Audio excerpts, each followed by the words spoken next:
I'm going to first show you a rheumatoid arthritis test called the RF test. What a person produces when they have rheumatoid arthritis is a rheumatoid factor, which attacks your immunoglobulin G, or IgG, in your bloodstream. So that's what makes it an autoimmune. It attacks part of you that is normally good. I'm going to show you the quick agglutination method first. First thing we do is label our slide, and I tend to put, this little plastic, it's not writing well, I tend to put my controls on the outside and my patient on the inside. Today I'm just going to show you controls. You run your patient and your control the exact same way. So in this test, you get little reagents. One is called a positive control, one is a negative control, and then a patient would go in the middle. And then the reagent that we'll add is called the latex reagent. It has inert white latex particles attached to an anti-IgG. So the anti-IgG will tag this rheumatoid factor that's present, and it'll show clumping.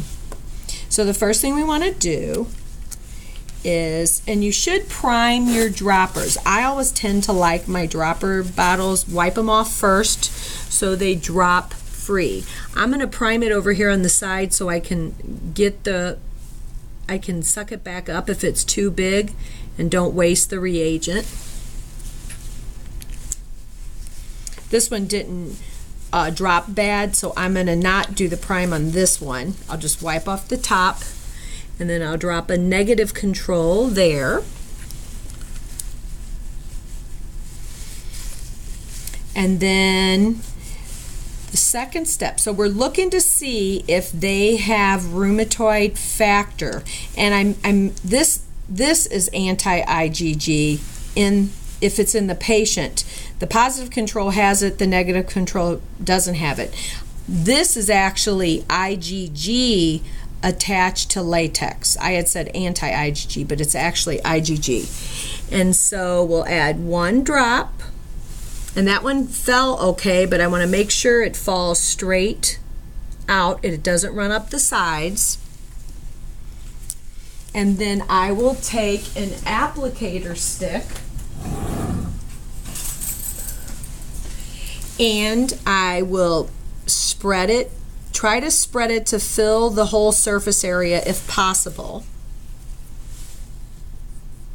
And if you had patient, you would do the same thing. You'd take a drop of serum and a drop of the latex tag with IgG, and you rotate it or rock it for 1 minute, and you read it at the exact minute it stops. Don't let it sit for 2 to 3 minutes and then come back and read it.